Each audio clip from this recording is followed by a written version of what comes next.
अब अगले सत्संग में गुरुदेव भगवान हमें किस प्रकार से निर्देशित कर रहे हैं, आदेशित कर रहे हैं। परमात्मा बार बार प्रार्थना करते हैं कि संत मिलन को चालियो, दिन में कई कई बारे आसोज के में जो ये गणा करे उपकार। इस सत्संग के माध्यम से पूज्य गुरुदेव भगवान हमें निर्देशित कर रहे हैं और आप और हमने भी बहुत सावधानियां रखनी है भाई और बहनों। सत्संगों के अभाव से काल हमें डराएगा, डगमग करेगा, मन में शंका पैदा करेगा। और जिसने सत्संग सुने हैं, सत्संगों पर विचार किया है, जिसको ज्ञान है, उसको कोई डगमग नहीं कर सकता फिर। और सत्संग गुरुदेव भगवान इसीलिए देते हैं कि हम निसंशय होकर, दृढ़ होकर भक्ति मार्ग पर आगे बढ़ें, तभी सतगुरु की विशेष रजा आप और हमारे ऊपर बरसेगी। अभी अनमोल सत्संग है गुरुदेव भगवान का। इस सत्संग को ना समझ पाने के कारण सन 2014 बरवाला कांड के बाद लाखों की संख्या में संगत इसार की तारीखों और अपनी चप्पलें तोड़ा करती थी, अपने घुटने तोड़ा करती थी, पुलिस वालों के डंडे खाया करती थी। सतलोक आश्रम मैनेजमेंट हरियाणा के हर उल्टे सीधे आदेशों के पीछे दौड़ पड़ती थी, इस सत्संग को ना समझ पाने के कारण। इस सत्संग में गुरुदेव भगवान ने हमें यही बताया है कि विशेष परिस्थितियों में अगर आप अपने गुरुदेव के दर्शन नहीं कर पाते हैं, आप अपने गुरुदेव के दर्शनों के लिए नहीं जा पाते हैं, या आपको गुरुदेव के दर्शन नहीं हो पाते हैं विशेष परिस्थितियों में, तो हमारा नामखंड नहीं होता है, हम दोषी नहीं बनते हैं। क्योंकि गुरुदेव भगवान कहते हैं कि जो व्यक्ति 1 वर्ष में अपने गुरुदेव के दर्शन नहीं करता है, वो व्यक्ति नाम रहित हो जाता है। अब यहां पर 2 बातें हैं 1 वर्ष में भी गुरुदेव के दर्शन ना कर पाने वाली। एक ऐसा व्यक्ति जिसने गुरुदेव से उपदेश ले लिया, दीक्षा ले ली, और उसके बावजूद भक्ति में उसकी विशेष रुचि नहीं है, और वो गुरुदेव के दर्शन करने के लिए नहीं जाता है आश्रम में जहां गुरुदेव भगवान बैठे हों, और साल भर तक भी नहीं जाता है, उसको कोई चिंता नहीं है, कोई टेंशन ही नहीं है, और कहता मैं संत रामपाल जी का भगत हूं। तो गुरुदेव कहते हैं कि ऐसा व्यक्ति अगर 1 साल में भी अगर अपने गुरु के दर्शन करने के लिए आश्रम में नहीं जाता है, तो वो फिर साकट कहलाता है, वो भक्तिहीन कहलाता है, उसका नाम खंड हो जाता है। यदि आपके गुरुदेव आश्रम में हैं, आप आसानी से वहां जा सकते हैं, और उसके बावजूद भी यदि आप 1 साल में भी अपने गुरुदेव के दर्शन करने नहीं जाते हैं, तो फिर आप भगत नहीं कहलाएंगे, आप नाम रहित कहलाएंगे, आपका नाम खंड है, फिर गुरु का आप आशीर्वाद नहीं है, आप खाली नाम के भगत हैं। और विशेष परिस्थितियों में, जैसे वर्तमान में आप और हमारे सामने वो विशेष परिस्थितियां पैदा हैं। सन 2014 से गुरुदेव भगवान हिसार जेल में बैठे हैं, और लाखों की संख्या में जो संगत है वो पिछले 12-13 साल से अपने गुरुदेव के दर्शन नहीं कर पा रही है। गुरुदेव ने तो कहा कि अगर कोई 1 साल में भी अपने गुरु के दर्शन करने नहीं जाता है या दर्शन नहीं होते हैं, तो वो शाकट, भक्तिहीन, नामखंड कहलाता है। लेकिन लाखों की संख्या में संगत 2014 के बाद वर्तमान 2025 तक अपने गुरुदेव की शकल ही नहीं देख पाई, दर्शन ही नहीं कर पाई, और फिर भी किसी का नामखंड नहीं है। क्यों? क्योंकि ये विशेष परिस्थितियां हैं जिनमें गुरुदेव ने हमें छूट दे रखी है। हम तो चाहते हैं गुरुदेव के दर्शन करना, उनको दंडवत करना, उनके सलोनी सूरत को देखना, लेकिन विशेष परिस्थितियां हैं, हम चाहकर भी अपने गुरुदेव के दर्शन नहीं कर सकते। आप और हमें कानूनी तौर पर अधिकार नहीं है, लेकिन हमारी अंदर से इच्छा है कि अगर मेरे गुरुजी आज आ जाएं और मुझे सूचना लग जाए, मैं नंगे पैरों दौड़ लूंगा, नंगे पैरों अपने गुरुदेव के दर्शन करने के लिए। तो गुरु अंतर्यामी है, गुरु भगवान होता है, गुरु जानी जान है, चीटी पायल बाजे पैर, साहिब सुनता है सब लहर। इसलिए पिछले 12-13 साल से हमारी कोई मर्यादा खंडित नहीं, हमारा कोई नाम खंड नहीं। केवल गुरु के दर्शन ना कर पाने के कारण, बाकी कोई और गलतियां करेंगे तो मर्यादा भी टूटेगी, नाम भी खंड होगा। लेकिन इस सत्संग को गहनता से ना सुनने और समझने के कारण लाखों भगत बेचारे भेड़ चाल में अपनी चप्पल तोड़ते रहे, इशार की तारीखों पर जा जाकर। आश्रम वाले अपने स्वार्थ के लिए, अपने धार्मिक धंधे के लिए, कि संगत आएगी तो आश्रम में रुकेगी, आश्रम में रुकेगी तो खाएगी 50 का, दान करेगी 500 का, अपने स्वार्थ के लिए। दूसरा काल प्रेरणा, काल चाहता था कि संगत ज्यादा से ज्यादा तारीखों पर जाए, कानूनी जो प्रक्रिया है उसमें बाधा उत्पन्न करे, और नए नए मुकदमे सतगुरु रामपाल जी पर लगे कि आप बुला रहे हो, आप बुला रहे हो। कोर्ट में जिस दिन उनकी तारीख होती है, सुनवाई होती है, उस दिन संगत लाखों की संख्या में काल प्रेरणा से पहुंच जाती है। आश्रम वाले मैसेज डाल दिया करते थे ताकि भीड़ के चलते तारीखों पर संत रामपाल जी को ना लाया जाए, और आगे से आगे उनकी तारीखें बढ़ती जाएं, तारीखें बढ़ती जाएं। इस सत्संग को ना समझ पाने के कारण, और इस सत्संग के लास्ट में गुरुदेव ने क्लियर कर दिया कि बच्चों फिर तुम्हारे मन में भी शंका आएगी, क्योंकि ये 2009 का सत्संग है। इस समय गुरुदेव भगवान हिसार जेल से, उस समय गुरुदेव भगवान रोहतक की जेल से आए थे बाहर, क्योंकि 2006 में क्रोथा कांड हुआ था। 21 महीने गुरुदेव रोहतक की सुनारिया जेल में रहे थे, और जब 2009 के आसपास गुरुदेव आए तब गुरुदेव ने सत्संग किया। तो यह सत्संग सुनाकर फिर गुरुदेव ने कहा कि बच्चों, आपके मन में भी शंका होगी कि भाई गुरुजी 2 साल तक हमारे से दूर थे और हम अपने गुरुदेव के दर्शन नहीं कर पाए, तो इसका मतलब हमारा भी नामखंड हो गया होगा। तो गुरुदेव कह रहे हैं कि ऐसी परिस्थिति में नामखंड नहीं होता। आप तो चाह रहे थे कि गुरुजी के दर्शन हो, आप तो अंदर से जो है वो तड़प रहे थे, लेकिन मजबूरी कुछ ऐसी बन गई जिस कारण से आपको गुरुजी के दर्शन नहीं हो पा रहे थे। तो चाहे 10 साल क्यों ना हो जाओ, चाहे 20 साल क्यों ना हो जाओ, ऐसी विशेष परिस्थितियों में नामखंड नहीं होता है।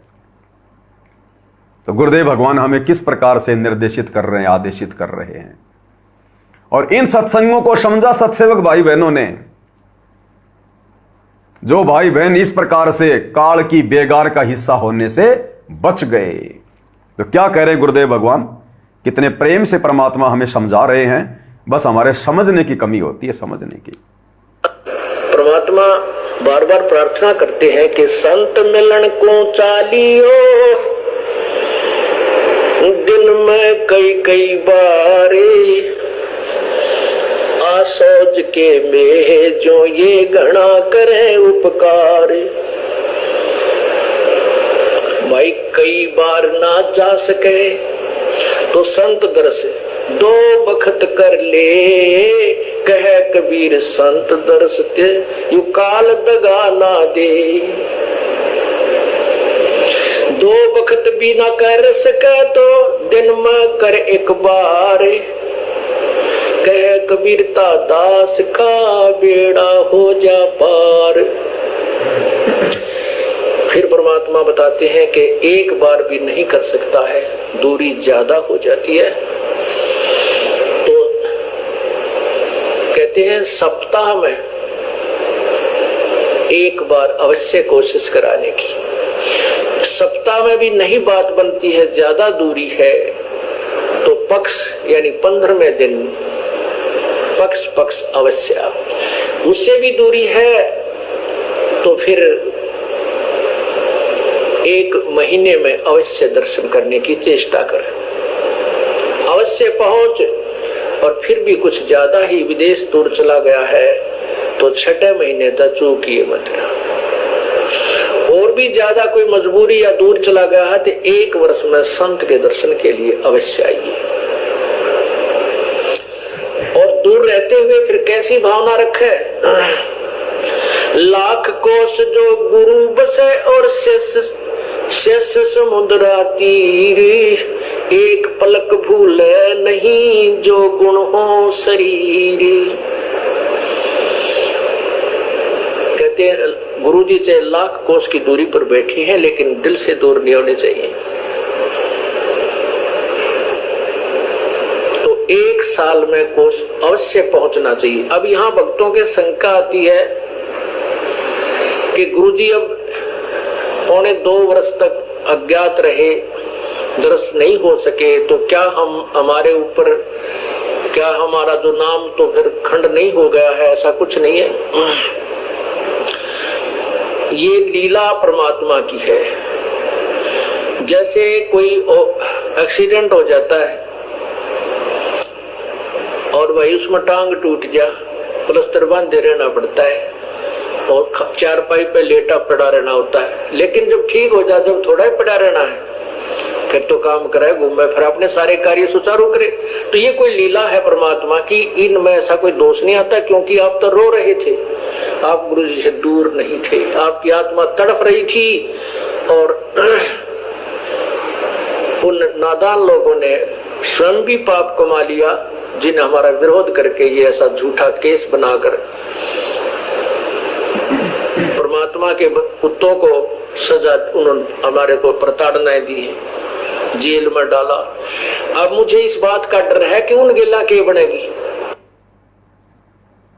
तो भाई और बहनों, ये विशेष संदेश है, ये शॉर्ट वीडियो है और हर एक वीडियो के पीछे गहरा संदेश है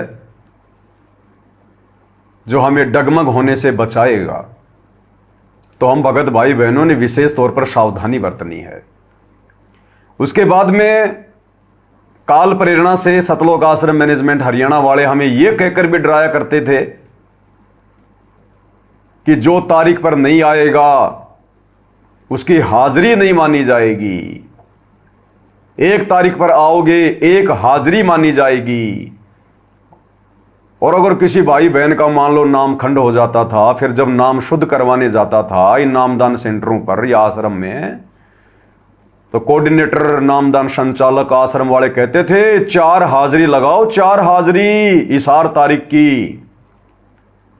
या फिर ये लोग बीच बीच में जो दूसरी ड्रामेबाजियां करते थे, राजनेताओं की रैलियों में जाना, आरक्षणों में जाना, तो कहते थे कि आरक्षण में जाओ और 4 हाजिरी लगाओ, राजनेताओं की रैलियों में जाओ, 4 हाजिरी लगाओ, उसके बाद तुम्हारा नाम शुद्ध होगा। और वो टिकट दिखाना, टिकट भी मांगा करते थे। कोई यूपी से, कोई एमपी से जब हिसार जाता था तारीख पर, तो कहते थे भैया हमें विश्वास नहीं है, हिसार तक की 4 टिकट दिखानी पड़ेंगी आपको। अब ये कोई ज्ञान आधार थोड़ी है। अब मान लो कोई नहीं जा रहा और 4 महीने में 4 हिसार की टिकट कटवा के अपने घर पे आ गया वापस रेलवे स्टेशन से, अब उसका तो ये नाम शुद्ध करवा देंगे। तो ये ड्रामेबाजी कर रखी थी इन लोगों ने, हाजिरी के चक्कर में भक्तों को डाल रखा था, झूठी हाजिरी। और गुरुदेव भगवान ने क्या बताया कि बच्चों असली हाजिरी क्या है? असली हाजिरी क्या है? इस सत्संग में गुरुदेव भगवान बता रहे कि असली हाजिरी क्या है। सतगुरु ने हमें जो भक्ति दे रखी है, हमें जो सत्संग सुनने के लिए गुरुदेव भगवान ने कह रखा है, वो सत्संग सुनना वो असली हाजिरी है। गुरुदेव के द्वारा दिए गए मंत्रों का जाप करना, जितने मंत्र जाप करने के लिए गुरुदेव ने कहा है, जिस दिन आपने उतने मंत्र जाप कर लिए आपकी हाजिरी लग गई गुरुदेव के चरणों में। गुरुदेव के रजिस्टर में लिखा गया कि आज इसने अपना जो कर्तव्य कर्म है, जो भक्ति कर्म है, वो पूरा कर लिया, इसकी हाजिरी लग गई आज मालिक के दरबार में। संत मिलन को चालिए तज माया अभिमान, और जो जो कदम आकर रखे त्यों त्यों यज्ञ समान। असली हाजिरी, असली यज्ञ वो है जब हम अपने गुरुदेव के दर्शनों के लिए जाते हैं, और जब हमें अपने गुरुदेव के दर्शन हो जाते हैं तब हमारी हाजिरी लग जाती है। जब तक गुरुदेव के दर्शन नहीं होंगे हमारी हाजिरी नहीं मानी जाएगी। और संगत को भ्रमित किया जाता था ये वाणी बोल के कि संत मिलन को चालिए तज माया अभिमान, जो जो कदम आगर रखे तो यज्ञ समान। कि 5 पांडव श्री कृष्ण जी सुदर्शन की झोपड़ी पर गए थे संत से मिलने, उनका एक एक कदम का उनको फल मिला, एक एक यज्ञ के समान। अब भक्तों को कौन समझाए? भगत हिसार जाकर आ रहे हैं, पुलिस वालों के डंडे खाकर आ गए, घर से खाना बांध के ले गए, वहां पर उन गली कूचों में जहां लोग पेशाब करते थे वहां बैठकर खा के वापस आ गए और इंतजार करते थे कि मेरे कोऑर्डिनेटर का मैसेज कब आएगा, क्योंकि फिर ये लोग 1 या 2 बजे के आसपास मैसेज डालते थे कि जब तक तुम्हारे मोबाइल पर घर जाने का मैसेज ना जाए तब तक नहीं जाना, नहीं तो हाजिरी नहीं मानी जाएगी। और क्या मैसेज डालते थे कि आज की तारीख पूरी हो चुकी है, सतगुरुदेव जी के आदेश अनुसार सब लोग अपने घर जा सकते हैं। फिर भगत वहां से निकलते थे, इतनी आज्ञा में रहते थे बेचारे भगत। अब गुरुदेव क्या कह रहे हैं? संत मिलन को चालिए तजमाया अभिमान, जो जो कदम आगे रखे त्यों यज्ञ समान। अरे 5 पांडव श्री कृष्ण जी संत से मिलने गए थे और उनको संत मिला था सुदर्शन रूप में। वो संत मिला तब उनके एक एक वो कदम का यज्ञ का फल मिला। अगर परमात्मा उसको सुदर्शन रूप में ना मिलते, संत रूप में ना मिलते, उनको उन यज्ञों का कोई फल नहीं मिलता। हम आश्रम में जाते हैं, अगर वहां गुरुदेव भगवान हैं, सशरीर प्रत्यक्ष मौजूद हैं, तो हमें उस आश्रम में जाने तक जितने हमारे घर से जो हमारे जो कदम होंगे, चाहे हम ट्रेन में जाएं, चाहे हम बस में जाएं, वो कदम ही गिने जाएंगे, चाहे हम पैदल जाएं। तो यदि हमें गुरुदेव के दर्शन हो रहे हैं, साक्षात गुरुजी आश्रम में बैठे हैं, तो हमें यज्ञ का फल मिलेगा। अब वर्तमान में तो आश्रम में बुलाया जाता है अचार की पैकिंग करवाने के लिए, क्योंकि इन्होंने मुहिम छेड़ रखी ना, अन्नपूर्णा मुहिम। तो ये आश्रम में बनाते हैं ये लोग अचार, ऊपर उसके वो लगा रखा लेबल, अन्नपूर्णा मुहिम, मिर्ची का अचार, शतलोक आश्रम। तो आप नहीं सुनते, इनके मैसेज आते हैं व्हाट्सएप के ग्रुपों में कि आज पानीपत और सोनीपत की माता बहनों की विशेष सेवा है, गुरुजी के आदेश से आश्रम में आना है। तो क्या सेवा होती थी पता है? प्याज साफ करवाते थे। अन्नपूर्णा मुहिम में 5-5 किलो प्याज लेके जाते हैं ना, ये आलू, उनकी सफाई करवाते हैं, उनकी पैकिंग करवाते हैं, माता बहनों से मिर्ची का अचार डलवाते हैं, आटा पैकिंग करवाते हैं, दाल पैकिंग करवाते हैं, चीनी पैकिंग करवाते हैं। ये है इनकी सेवा, ये हाजिरी लग रही है इनकी। अरे आश्रमों में गुरुजी अचार डालने के लिए बुलवाते हैं क्या? भगवान भक्तों से अचार डलवाएगा? ये दुनिया पड़ी अचार डालने के लिए, तो ये काल डलवा रहा अचार भक्तों से वर्तमान में इन आश्रमों में सेवा के नाम पर। तो ना आज आश्रम में गुरुजी मिल रहे, ना गुरुजी बैठे, ना गुरुजी के दर्शन हो रहे, ना उन तारीखों पे हमें गुरुजी के दर्शन हो रहे थे। और कहते थे हाजिरी लग गई, हाजिरी लग गई। अरे जब संत के दर्शन होंगे तब लगेगी हाजिरी भाई, ऐसे हाजिरी नहीं लगती है। तो क्या कह रहे हैं गुरुदेव भगवान? असली हाजिरी क्या है? ये आश्रम वाले तो राजनीतिक रैलियों में हाजिरी लगवाते हैं, आरक्षणों में हाजिरी लगवाते हैं, गुंडों की सीबीआई जांच में हाजिरी लगवाते हैं। स्टेडियम बन रहा है, भगत लोग मजदूरी कर रहे हैं, तुम्हारी हाजिरी लग रही है। माता बहनें अचार डाल रही हैं, आलू प्याज साफ कर रही हैं, दाल पैकिंग कर रही हैं, और तुम्हारी लग गई हाजिरी। गुरुदेव क्या कह रहे हैं? असली हाजिरी क्या है? ये ज्ञान मार्ग है, देखा देखी का मार्ग नहीं है। गुरुजी के बेटा बेटी के पीछे अंधे होके दौड़ने का मार्ग नहीं है। अंत में पछताओगे, मार खाओगे, ये बीता हुआ समय वापस नहीं पकड़ पाओगे। क्या करें गुरुदेव भगवान? असली हाजिरी क्या है? कहते हैं संत मिलन को चालियो जन्म कई कई बारे, आसोच के भेजो ये गणा करे उपकारे। परमात्मा कहते हैं गुरु जो बसे बनारसी शिष्य समुद्रा तीर, एक पलक भूले नहीं जय गुण हो शरीर। ज्यादा दूर हो गए और नहीं आ सकते, आत्मा मक्का सक न्यो की न्यो बनी रहे। ये भगवान कब जाना हो, कब समय मिला सतगुरु के दर्शन करने की, यानी प्रतिदिन कई बार मालिक को याद करे, उसके एक बार भी उसकी भूल ना पड़े, तो वो भी हाजिरी आपकी यहाँ पर उपस्थिति परमात्मा के दरबार में हो जाती है। जो ज्यादा दूर है, क्या कह रहे हैं गुरुदेव? दिन में कई बार अपने गुरुजी को याद करे, परमात्मा को याद करे, उनके द्वारा दी गई भक्ति करे तो वो उनके दरबार में आपकी हाजिरी प्रतिदिन लग जाती है। क्या कह रहे हैं गुरुदेव, ध्यान से सुनिएगा भाई और बहनों। जिन हाजिरियों के चक्कर में संगत को मूर्ख बना दिया गया है, बेचारे कोई बिहार से आ रहे हैं, कोई बंगाल से आ रहे हैं, कोई 4 दिन का सफर तय करके आ रहा है, और गुरुदेव कहते हैं घर बैठे हाजिरी क्यों नहीं लगवाई नालायको, घर बैठे। तुम्हारा गुरु कोई बेबस है क्या, कोई लाचार है क्या, जो तुम वहां पर भीड़ दिखा के पुलिस वालों को डरा के अपने गुरुजी को जेल से बाहर निकलवा दोगे? अगर तुम इतने बड़े योद्धा थे तो बरवाला कांड में क्यों जाने दिया?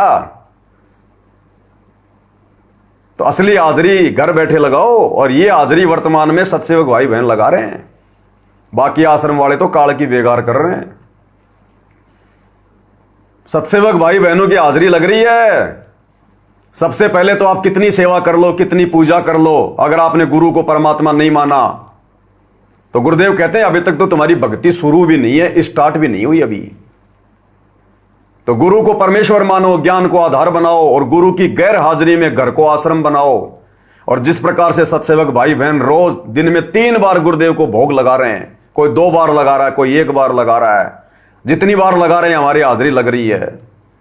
गुरुदेव भगवान की आरती कर रहे हैं, आरतियां उतार रहे हैं परमात्मा की, पांति पंच पोप कर पूजा, देव निरंजन और न दूजा। मालिक के दरबार में हमारी आरती लग रही है, हमारी हाजिरी लग रही है। बैठकर शांति से गुरुदेव के मंत्र जाप कर रहे हैं, सत्संग सुन रहे हैं, हम हाजिरी लगा रहे हैं परमात्मा के दरबार में। गुरुदेव के अलावा किसी और का चिंतन मनन नहीं होता, किसी और की बातें नहीं होती हमारे घरों में, क्योंकि आश्रम में राजनीति की बातें नहीं होती, रिश्तेदारों की बातें नहीं होती, सांसारिक बातें नहीं होती, केवल अपने भगवान और भक्ति की बातें होती हैं।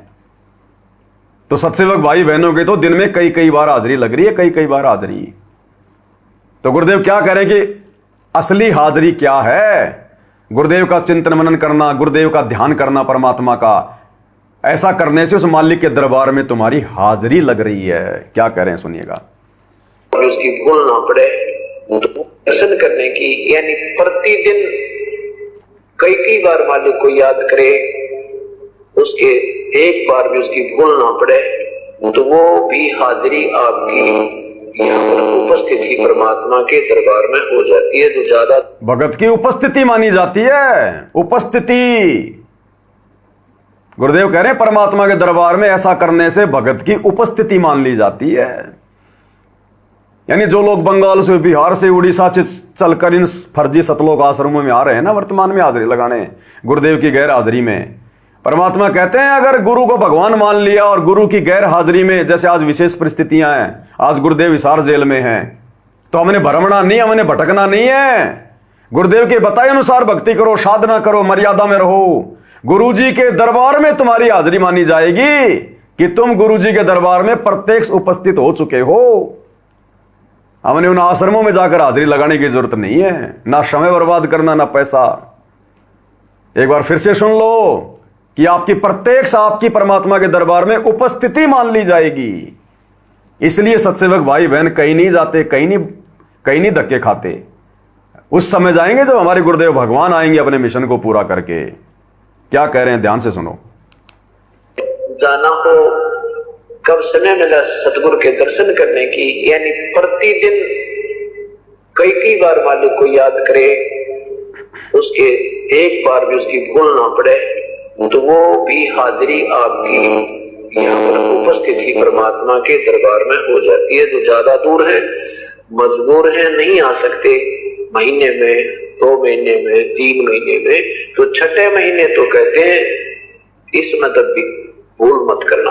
और जो विदेश चले गए हैं उनको लिए भी, उनके लिए भी कहा है कि 1 वर्ष में अवश्य आइए, और जब तक नहीं आना होता है आंखों से आंसू बहाकर उस परम पिता के की याद करते रहिए। आपकी यही उपस्थिति, आपकी यही हाजिरी लग रही है। क्या कह रहे हैं? अगर आपका गुरु भी आश्रम में है, भाई वर्तमान में तो गुरुदेव हिसार जेल में बैठे हैं, और गुरुदेव कह रहे हैं मान लो आपका गुरु आश्रम में भी है और आप बहुत दूर रहते हैं, किसी कारण से नहीं आ पा रहे, तो गुरुदेव कह रहे हैं उस समय आप आंखों में आंसू निकाल के कि ये परमात्मा मजबूरी है, लेकिन ये दास तो आना चाहता है।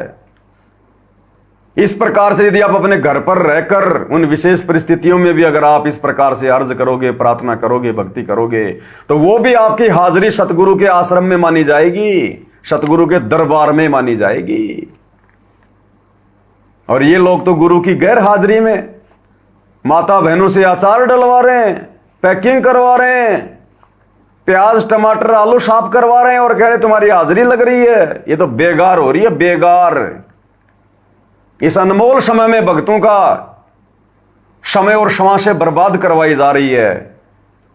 अन्नपूर्णा जैसी मनमानी मुहिम के तहत, जिसकी कोई आवश्यकता नहीं हम भक्तों ने चलाने की।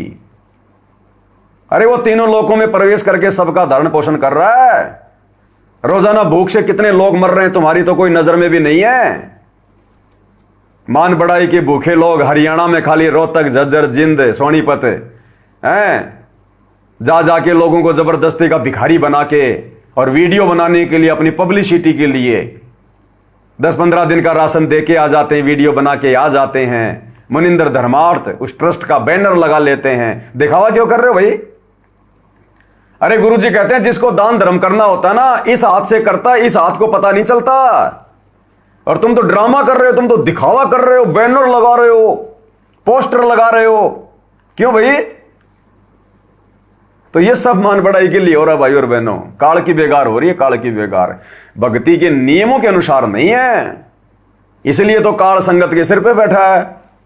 ये सत्संग ना सुन पाने के कारण, चिंतन मनन ना कर पाने के कारण आज संगत दुखी है, परेशान है।